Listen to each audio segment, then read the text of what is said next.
Hi, how's it going? Welcome back to Collector Creations. In this video, we're talking about No, this isn't the right one. Hold on. Who needs that when you have this? Imprint's new 4K release of Suspiria, which is a beautiful hard case, box, limited to, 1,500 units, a hell of a lot of special features on this removable card that they have, which is always great. I forget that this movie is 2.5 hours long, so I was going to rewatch the whole thing before filming this part. I decided against that. I've seen the film twice now. I'm like, look, I saw it in cinema. I've seen it, on Blu-ray at least once, maybe twice. You can pause that if you want to read all the little details. But this is a beautiful set nonetheless, and I've just dived through a good abundance of special features, basically all the new ones, couple of archival, just for the shits and gigs, But it's got a great set. I believe that the Blu-ray is region free, the 4K is region free, definitely. So let's take a dive. We'll look at the packaging, then I'll talk about the video transfer, and then the special features. Mostly the ones that are brand new, because the rest are archival, but I will note and delineate as it goes. So you get three things on the inside. You get the 4K case with unique artwork. I'd say unique. They're all like, promotional artwork or, regular posters and whatever. This comes with the 4K, which is a, 2160p ultra high definition presentation. You don't see that very often in an imprint release. Audio commentary by author and academic Miranda Corcoran from 2024, which is on the Blu-ray and the 4K. Teaser trailer, theatrical trailer. It is a 2.5 hour film. It is in 185:1 Dolby Atmos / Dolby True HD 7.1, which sounded stunning. I cannot wait to listen to the whole thing. I'm actually going to use my earbuds. I might just play it and have the whole thing encompass me, but I have a 5.1 set up, so I want to use my earbuds, which have Dolby Atmos, to just give it that extra little kick. But yes, I'm really keen. And it comes with a 5.1 track and an LPCM 2.0 stereo. So that's great. It's 3 different audio options plus English language and optional English subtitles. Very good. Of course, on the inside you get the disc artwork. Nothing else except for this is the reversible artwork. It's one of those complaints I have when it comes to a 4K release where it's like, wow, that's great artwork.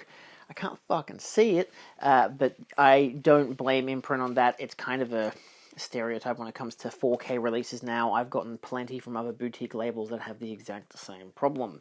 Nevertheless, I appreciate it for having it. It's nice. They didn't need to, because, again, you can't see it.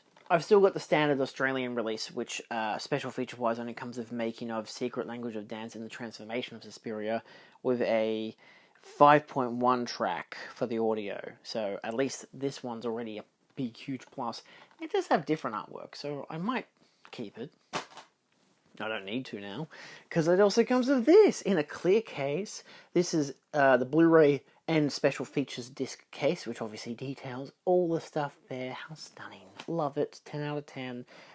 It comes with all the same audio options, so if you don't have a 4K player, which is in standard HDR, like HDR10, there's no Dolby Vision. They had initially announced that, and then they backtracked on that notion. Maybe they figured, we don't know how to do that, let's fuck it, who cares, just release it as it is. A bit too close to it coming out, they were going to delay it an extra month. I don't know. Either way, they backtracked on it. I'm like, that's fine. It still looks great, but we'll get into it. Of course, the standard one with the film has the same artwork as the front cover, and the bonus disc has its own artwork as well, and it's a very shiny disc, isn't it? And again, artwork on the inside, which that I would have preferred. Maybe I would have preferred the other artwork that you get on the inside of the 4K case for the inside of this. I feel like that would have been a nicer inclusion, because at least this one you can see. But, not bad. It's got artwork I don't have, which is good, and I'm a stickler for artwork. I still have an art card I'd picked up, when I initially saw this at the Cinema Nova for one of its premieres. And even spine art is different, which is good. I just realized I should show that off because it's the same font, but I just like how one has the colors and one isn't all in white. It's really nice. comes with a little folder, which is cute. Again, I like the use of artwork, the almost minimalism of it as well, because again, it fits the style and the color palette of the film, where you get your classic art cards, which features, of course, the names Angela Winkler as Miss Tanner, Chloe Grace Moretz as person who I can't remember the name of, Patricia. Of course, Dakota Johnson as Susie. This is, I can't remember his name, Lutz Oberstdorf as Dr. Klemperer. Would love to see this guy in another film. I don't know why I haven't seen him in any other films. It's strange. I don't understand that. Anyway, you get Mia Goth as Sarah. Mia Goth. I always thought it was Goth. Apparently it's Goth. It doesn't matter. Renee Sudenjik, oh my god, as Miss Huller. Man, I am great with names today, aren't I? Totally my forte. Anyway, and Tilda Swinton as Madame Blanc, which is great. So, get a variety of promotional art cards. In terms of video and audio, like I said, it is in 4K, and there's obviously the Blu-ray, and it comes in Dolby Atmos and 5.1 and 2.0 stereo. It was filmed on 35mm and processed in a digital intimate 4K master format, which meant it's a native 4K, which is great. It's actually also, the original sound mix was Dolby Atmos, so the fact that this standard Blu-ray did not come with Dolby Atmos, but now the Imprint version does, is wonderful. So, from what I saw visually, it looked great, it sounded great. Haven't had so far any issues with the video or audio, at least for the different scenes I look through. And I look through a variety of scenes to emphasize color. And again, it's not a very colorful film, but it's a deliberately colored film. Like, you contrast it to the 77 original, it's obviously got a very different look and feel of a film, which I very much love. They distinguish each other so differently whilst complementing each other at the same time, and I adore both films. And so Guadagnino's film, again, uses that, specific color palette that emphasizes the period of the time in the 70s, late 70s Germany. So I think it looks great visually. It has a great, level of grain to it, a good distinction visually. The sound mix was really nice. Tom York's score balances really well throughout, depending on the scene, because some scenes they actually specifically have it coming through certain locations. Like in one scene, I believe it was Volk that they play during Susie's first dance scene, or one of her first dance scenes, and it sounds, nice and simplistic in the distance, but then you listen to it later on during the big dance number, and it sounds it encompasses the whole entire thing. It sounds amazing. There are some good sound effect scenes as well. The dialogue sounds good. That, again, dance scene with Susie, both looked and sounded great. You've got her doing all these moves. Look at me with my moves. And it's contrasting to a woman in the next room who's getting thrown around. So you get a bunch of great surround sound effects of that. So that was really nice. It was a good scene to showcase the sound design, as well as the constant atmospheric rain and sound effects, because it is a pretty stormy, ugly period of time. Just in general, I mean, I live in Melbourne. It is usually generally ugly, but sometimes nice for 5 minutes. So I understand and relate to it, and it's very nice. So it was captured very well. The visuals and audio, very good. I'm very happy to have seen Imprint do a 4K release of the film. It's just really nice to finally have it. When Josh told me about it a couple months ago, I was so excited, because obviously I'd known before a lot of standard consumers did, and I was just so ecstatic. I'm I cannot wait to see what they do. And from the artwork and the extra little features that they've done, they're amazing, but we've got special features to dive into as well. So, of course, get your little card, which emphasizes again that the 4K disc comes with the audio commentary, which I have not dived into, because again, it is a 2.5 hour long film. I don't have time for that right now. I just got it in today. Give me a break. Anyway, disc 1 comes with that same audio commentary, as well as the making of Suspiria, the secret language of dance, the look of Suspiria, and the transformation of Suspiria. All of these are archival featurettes, 3 of which were on my previous Blu-ray release, or at least noted as such, but I don't believe I think it was the secret language of dance or the look of Suspiria. One of the two weren't on my original Blu-ray, so hooray. But these are all your typical standard ones of people talking to the camera, showing scenes from the film, showing behind the scenes clips. They're all 4.5 minutes long. they're nicely if you haven't seen them before, they're nice to watch. They're really easy to watch because, again, they're on the standard Blu-ray disc, so you can watch them straight after the film and be like, oh shit, here's a good, 20 minutes to kind of explain how they made the film. It's not even, it's well, I'd say 20 minutes realistically. But it's good. It's simple archival stuff, and I appreciate it for having it, as well as, again, the teaser and theatrical trailer. But disc 2, that's where the juicy stuff's at. Aside from, again, more archival stuff with a bunch of interviews, stuff I haven't seen before, so the interview of the director, Luca Guadagnino, and the cast with Tilda Swinton, Dakota Johnson, Mia Goth, Chloe Grace Moretz, Jessica Harper, and the composer Tom York, all having individual interviews, which all vary in range in length, which is still nice to just have them, mostly press tour stuff, but at the same time, it's just good to have them in general. You have the BAFTA Guru Masterclass with Luca Guadagnino, and the Oscar Award Conversation with Luca Guadagnino and the cast, 2 other featurettes, again, filmed during the time of the promotional tour. But the main body ones, the 4 big ones, Cuts, which is an interview with editor Walter Fasano from 2024, which is a 40-minute long interview in Italian. Worth noting, there are subtitles. Very nice and easily displayed. Being someone who loves Italian cinema, great. And being someone who loves Italian cinema and has a bunch of Italian films on 4Ks and Blu-rays that are boutique brands and whatever, which have interviews of people who worked on it and have the subtitles and everything, it's just always nice. I like that they did that. They're not dubbing it over in English or some shit. Nah, they just we'll just translate the whole thing. But it's produced by Imprint, so I appreciate that. There is Of Witches, Mothers and Death, a video essay by Italian film critic David Paolucci. Again, Paolucci? Pulici. Again, this is a, 30-minute long video essay, which is mostly, again, him talking in Italian to the camera with clips shown from the film. I didn't dive through these 2 in complete length because they're long, and right now I'm not in the...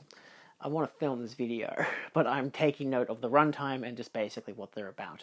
But, again, good to have them for those who are interested. The 2 that I really, really wanted to listen to is Suspiria's 3 Fathers, Argento, Fassbinder, and Guadagnino, video essay by author and film scholar Alexandra Helen Nicholas. This is a 15-minute long video essay. It contrasts Dario Argento to Guadagnino and to Rainer Werner Fassbinder, a director I've never actually seen any of the films of, but it specifically references The Third Generation from 1979, which is another film that has the same opening title credits emphasizing how it's a film in 6 chapters, and instead of it saying how Suspiria has chapter 1 this, chapter 2 that, whatever, that film utilizes different title cards, which are all from graffiti that they had found during the time of production. That specifically is about was it IDF? Why is it not telling me what their actual name is? It's about the terrorism stuff that happened during that period of time in 1977, which also happens, of course, during the events of Suspiria. And Suspiria, but of course the 77 Suspiria never references it directly, where of course Alexandra breaks down the visual references to that kind of stuff, as well as sequences that are very heavily inspired and very visually referential to places where those Nazi people used to be. So there's a lot of great historical references that Alexandra points out in the original Argento film, as well as the Fassbinder film, and how they both kind of pair together and very highly influence the new Suspiria. And this is one of those great historical breakdowns that you don't always know about, because I'm not well versed in a lot of German history, especially at that period of time. So it's wonderful to kind of know that, and especially because of how big a key ingredient it is in the 2018 film. It's wonderful to actually get an idea as to what this all means, but also not just in a historical point of view, but in a cinematic language point of view, how it is a reference and reflection on both Suspiria, the 77 version, and Fassbinder's film. And I love that. I love how she does that. It's great. Very informative, 15-minute essay, which just explains just the history and the time period. But again, it's not just that stuff of all the terrorism stuff and explaining that, but also stuff of the witches, the visual language and stuff like that. So there's a nice amount of stuff that all gets balanced together. And of course, we have Tom Yorke's Spells, Music of Suspiria, video essay by film writer Philip Jeffries. Friend of the channel, because when Imprint had announced their original box set, I pointed out that he did the essay, and I knew that he was on the Imprint group. I didn't realize he was Canadian. I thought he was an Aussie. I've, of course, corrected that mistake since then, but him and I have become pals on Facebook. He did this 20-minute long essay. Him and I have actually talked about it as well, because he is a film writer, a musician, and his video is really interesting because I don't know a lot of Tom Yorke's works. I love the score. I have the CD. I'm looking at it. It's right over there, the double LP. Amazing bloody soundtrack. And I obviously have the original as well.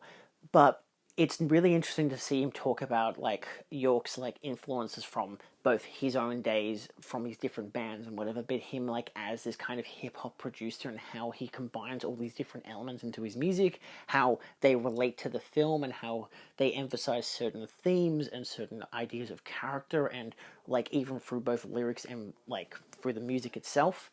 So he breaks it down really well through certain key sections. He emphasizes music that's on the soundtrack but not actually featured in the actual film. So there's a good denomination between each one, whilst also emphasizing Yorke as a musician.